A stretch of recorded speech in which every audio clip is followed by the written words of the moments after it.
Hi, my name is Andrew Kinney. I'm an attorney at Hoglund Law Offices. I practice Social Security disability law and also help people with supplemental security income, otherwise known as SSI. Today I want to talk about respiratory impairments or breathing problems. A lot of people have problems breathing for different reasons. You can have problems breathing due to COPD. You can have problems breathing due to asthma. You can also have problems breathing due to a chronic impairment that you're born with, such as cystic fibrosis. But for whatever reason, you might have trouble with breathing and need medications. It's important to know that Social Security disability may be for you. The question is how bad does it need to be? Children applying for Social Security benefits based on breathing problems will apply under the SSI program. Adults can apply under the SSI program based on financial need or the disability insurance program. So today I'm going to talk about how bad do the breathing problems need to be approved for benefits.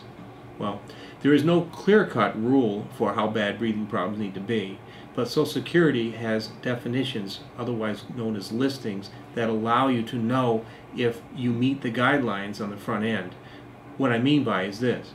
If you're applying for benefits and your breathing problems are bad enough, Social Security has definitions of disability called listings that you might what's called meet.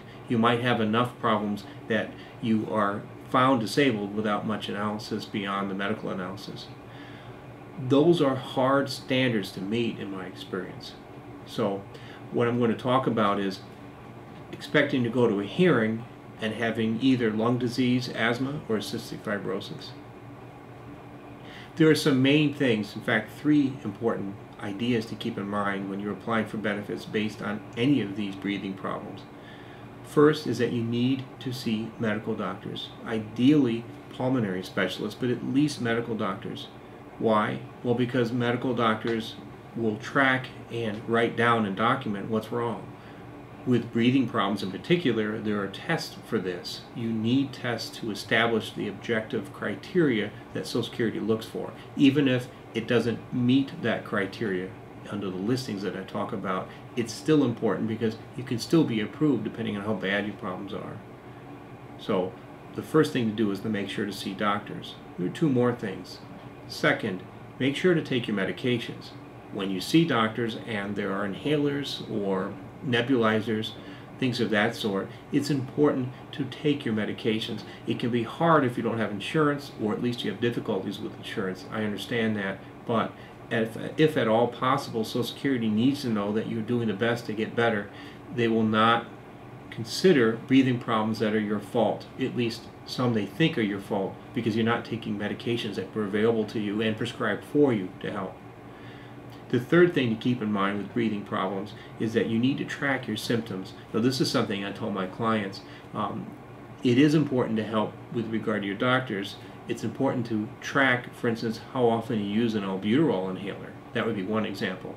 Other than taking medications, some medications you take based on need. Well, a natural question is, how often do you need it? Are you going to the ER frequently? Hopefully you can avoid the ER, but if you're going frequently, there's a hint that the medications aren't working. Or if they are working, then there's a hint that problems are progressing past what doctors can help you with at the moment. So keep in mind that these 3 ideas, seeing doctors, taking your medications, and tracking your symptoms, are important for your health, but they're also important to document what's wrong for the sake of a Social Security hearing.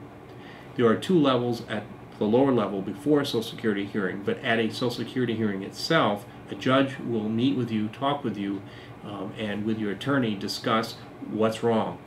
As an attorney, I make opening statements and make arguments that the problems are severe enough that even sit-down work is not possible. Depending on your situation and your age, for instance, age 50 allows you to have the benefit of less stringent standards to be approved for benefits, but regardless of the problems you have, if they do not meet the definition of disability, if you have chronic problems that have exacerbations that affect your day-to-day life, full-time employment may not be possible.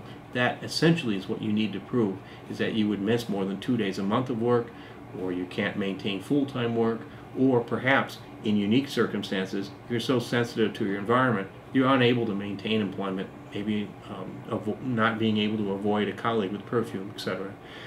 So these are basic ideas here. Hopefully this video helped give a sense of what you need to do to help yourself, and certainly what you need to do to prove what's wrong with you so Social Security can see it through your doctor's eyes. If you have more questions about breathing problems, or if you have more questions just about Social Security in general, feel free to go to our website at hoglundlaw.com. You can also feel free to call us if you're thinking of applying, or if you've already applied and need to appeal. Our phone number below, as you see it here, is 1-800-850-7867. Thank you very much.